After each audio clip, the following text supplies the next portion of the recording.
Hello and welcome to Dateline New Haven. I'm your host, Paul Bass, inviting you to look behind the headlines on the stories that make New Haven tick. 2025 is underway. Happy New Year, everybody. We get to start the year from talking to one of the people in New Haven who, even though she doesn't call attention to herself, is one of the leaders of our government and our community and helps decide what is going to happen in 2025. Board of Alders President Tyisha Walker-Myers. Welcome back to Dateline, Tyisha, and it's so nice to see you. And I'm going to ask you to get so close to that mic that you're almost touching it. So how's this? You need closer. You Okay. can pull it if you want. But that's good. That's good. I know you don't call attention to yourself. You don't say, everybody listen to me speak, but we're going to get you on mic. So how was your New Year? My New Year actually was really great. I spent time with family, and that makes me the happiest. So it was great. And how you feeling about 2025 coming up? I'm looking forward to 2025. I think 2025 is going to be a good year for New Haven. I'm praying a lot about it. So. And why are you thinking it's just because you're a generally positive person? New Haven's on a good track. You have ideas in the hopper. I think it's a little bit of all that you mentioned. I am a positive person, but I think New Haven is doing some great things as well. So I just see 2025 being better than 2024. You know, that question is very interesting to me because when you talk to people who don't follow news so much or who don't live here anymore, like I was talking to someone yesterday used to be here, say, how's New Haven doing? And I realize, we all have our own perspective on it based on who we talk and how we live. So that since the dawn of time, there's been poverty. Since the dawn of time, there's been violence. If violence hits your family, life's bad, right? Or like if your street is having a problem. But I say that, New Haven seems to be doing so well on balance. Like, of course, we have problems and challenges that you, as much as anyone in town, dealing with. But I think about where we were 40 years ago, and I always loved New Haven. But I kind of feel like we kind of got it together in a lot of ways. Yes, there's violence, but I kind of feel like we've kind of turned the corner a little bit on some of the policing stuff. We're not at war with our police department. We're trying to do good things. I mean, I'm really curious. And the housing is affecting all cities in the country, not enough affordable housing, but we're building all these projects, including increasing the supply, and we are building affordable housing. It'll never be enough, but am I wrong? Or what do you base it on when you think New Haven's on a good cycle? I think you're correct, right? I think people, of course, are emotional beings, right? So when something is directly affecting your life at that time, that's all you could see. I try to look at things holistically. I try to think about where we were and where we are now. Of course, poverty is the problem, right? And it's not just the New Haven thing. I think that poverty... It's in the Bible. It's the root cause of everything, right? It's the root cause of the violence in the community. It's the root cause of people not having affordable housing. It's the root cause of everything. So when I look at an issue, I try to look at it holistically. I think we are on a good track in New Haven. Of course, we'll never have enough affordable housing, but when I look at my own community, I'm proud of the affordable housing developments that we're bringing there. We have Antillian Manor that came back online with all 100% affordable units. We didn't lose anything there. Are they open again? Yes. Because I walked by there and noticed that was kind of fast. I remember I had questions at the time. I was concerned about it going private when it had been a co-op. I was wondering, would they bring people who were there come back, would they want to come back? So what is happening with that? So it's beautiful. People that wanted to come back are there. The apartments are beautiful. They're managing it very well. The units are full and it's vibrant. It's adding to our neighborhood beautifully.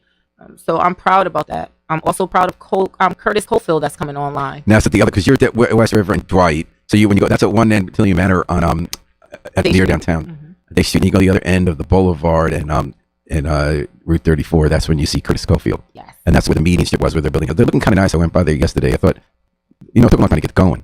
So tell me about that and why you're feeling good about that. I'm feeling good about it because everything worth having takes a little bit of time, right? A lot of people in the neighborhood was invested in that before I even became alder. Really, so 10 years ago. 10 years. I've been in office since 2011, but they were working on that project before me. When I came into office, I made a commitment that I was going to help them get to the next step, and I did, working along with Mayor Hart.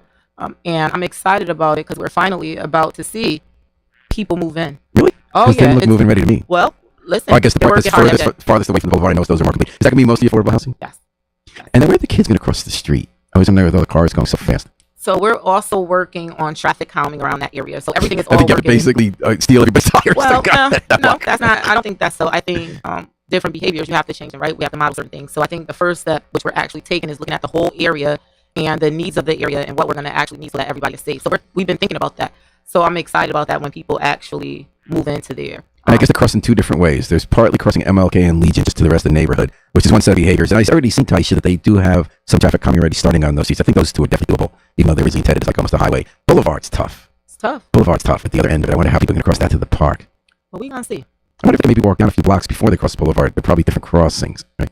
We're going to make sure everybody is safe. Well, we have hiccups, of course, everything. Nothing is perfect, but we're going to work hard to make sure everyone that live in that. And is that mostly affordable? Yes, it is. Okay. And then there's another big thing in your district. Are you saying that's coming online now? People are going to start moving in? Yeah, soon. 2025, you're going to see people moving in. They're working every day. Every day, they're There's no working question that thing's happening now. Yeah. And then the other big thing in your district, huge, game-changing nature of the whole neighborhood is that neuroscience center being built at the old St. Ray's campus of Yale New Haven. I mean, these huge buildings, we don't know what they all were. I guess they were going by the garage that's on the non-chapel side, the Edgewood side. No. Orchard and Chapel. That's a garage, right? Mm-hmm. And they actually did okay with that because you don't immediately know it's a garage. It actually doesn't look ugly. The way they did something with the structures they put the netting or whatever in the open spaces. I don't know what you thought. Well, what we try to do in West River, we try to talk about things and we try to make things look like the neighborhood. We don't want something coming in the neighborhood that looks totally different. That changes the whole history of the neighborhood. So we work really hard and we have really hard conversations about like what we want to see in West River, Dwight, West River. So I think that came out of one of those conversations. You said we don't want to pick up the garage at the corner? Yeah, pretty much. Now you go to the other side, and on two separate blocks we have those cranes high in the sky, right? Am I right that you have Orchard and George, and then Sherman and George? Two huge buildings. Those will be neuroscience centers, a combination of research, people being treated. The population's aging, right? So a lot of that stuff's going to be for people like me who are starting to forget things, right? So what do you think about that? How do you feel about that? How does that tie to the neighborhood? There was some feeling that wasn't going to be for the neighborhood. Well, when we first started, some people believed it wasn't going to be for the neighborhood. But if you live in a neighborhood and you need care, you're going to go to the hospital. So, of course, it's for people in the neighborhood. I'm excited about it because the neuroscience center was not just focused on the neuroscience center. It was other things that came out of that development. The hospital actually paid attention to some of the other traffic calming things that we need in the neighborhood. They're paying attention to that, and they're working along with everyone to make sure those things happen. What kind of stuff? So they work directly with the West River Neighborhood Association on some things. As far as like we need the lights to be timed a certain way, right? Because we had to do a traffic study because now with more traffic coming in the neighborhood going out, how the flow is going to go. So those things that's really important to people that live in the neighborhood. I live right across the street, basically, right down the street. I'm from there. I live on Winthrop. I have a Winthrop by Gilbert, so of course it affects me. I live over there. So I'm going to make sure that the things that happen in the neighborhood, that the neighborhood is actually, might not be 100% happy because you can't make everybody happy, but that the neighborhood is actually going to benefit. What's this thing you are watching your role sometimes? As a board of alders, it's like Congress, you're the closest to the people, constituents, you bring them and their concerns to you. You're in the room with the heads of Yale New Haven and the mayor, and they've been making these decisions. And a lot of times when you're building neuroscience, you're building housing, you're creating jobs, especially with the neuroscience, and you're going to have more people around, so there is going to be more traffic. Do you ever feel like you're pushed from the loudest voices not to have things happen because of the challenges it creates, or do you feel as a citywide leader, you're looking at the larger perspective of the people you're not hearing from who will have more jobs, or if the tax base, like I said, the tax base doesn't increase, but more housing gets created. Remember, you have the whole controversy with two legitimate sides about the park, right? When you're about whether there's going to be housing built there on Kensington Street. How do you balance that? As you're a leader of the whole board of alders, you're like a mayor. You're the head of that branch, looking at this, and you're dealing with alders who have their own constituents and figuring out how that's going to fit into a whole to pass legislation rather than just the concerns of the 23rd ward where you are. How do you balance that on projects like the neuroscience center, housing that goes up? Well, I think the balance comes in because I'm just like a practical person. I'm the leader of the board of alders. I am the president. I worry about Ward 23 because that is who I directly represent. But I also represent everyone else. I listen to the concerns of everybody in the community. And then I make the best decision. What's going to actually benefit the city? Because sometimes I think when you're really close to something and you have an idea about how something's going to go, you don't look at the whole picture because you're stuck on your opinion already and what you think. I'm really not like that. I can argue any point for or against any project that comes in Cleveland. Anything that happens in Cleveland, I can argue for it or against it. I'm also wondering how you measure public sentiment. So, like, people who are upset about something, we want to hear from them. They should speak up. They're more motivated. They don't represent the whole city. They don't represent. So how do you know if people are just fine with something or they're going to benefit and they're going off to the job and not calling their alder? How do you know, like, who's the people? Or you just look at the merits of the argument? I always encourage people to come and participate in their board of alders meetings. And I talk with the alders. It's not like we don't talk. It's 30 people. That job really rely on each other. So we talk. We talk about the concerns that some of their constituents have. And believe it or not, some of their constituents reach out to me. And they let me know. They're not shy.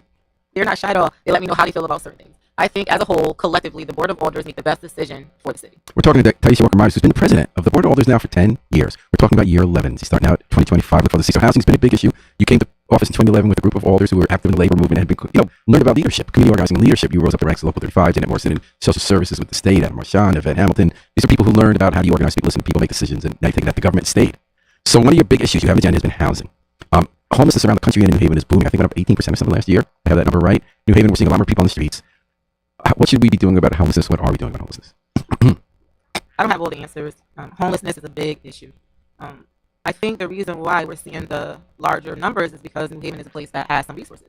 When you look around, some other places don't have resources for the homeless population. What I think we should do or can be doing differently around homelessness, I think we have to start talking about and dealing with the issue regionally, because it's not just enough for New Haven to be trying to tackle such a large issue. So I think we do more services and more housing for the homeless than anybody else. We also have more poverty. So we have this combination of people come to New Haven who are homeless, and there are people who do live here and lose their homes. I mean, you've lived in neighborhoods of people who are struggling your whole life. You don't have a lot of leverage regionally, right? You can't make the suburbs change their zoning, right? So I'm going to disagree a little bit on that, because we might not have a lot of leverage like you said, but I actually think the more conversations that's happening around homelessness will have some leverage, right? Because we're not just servicing people from New Haven. We're servicing people from suburbs and everywhere else.